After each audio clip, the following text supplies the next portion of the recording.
Welcome to Cookmaster Tips. Today, we're making crispy and gooey Korean potato cheese sticks. These golden sticks are filled with melty cheese and coated with a crunchy potato layer. Let's jump right in. Ingredients: 2 large potatoes, peeled and shredded, 1/2 cup all-purpose flour, 1 teaspoon salt, 1/2 teaspoon pepper, 1 cup mozzarella cheese cut into sticks, 1 egg, 1/4 cup breadcrumbs, oil for frying. Directions: in a mixing bowl, combine shredded potatoes, flour, salt, and pepper. Form the potato mixture around each mozzarella cheese stick, creating cylindrical shapes. Dip each stick into beaten egg, then coat with breadcrumbs. Heat oil in a deep skillet and fry each stick until golden brown and crispy.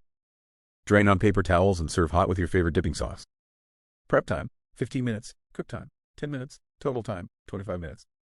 Calories: 220 kilocalories. Servings: 4 servings. In the end, don't miss out on our latest recipes and cooking tips. Subscribe to our YouTube channel, Cookmaster.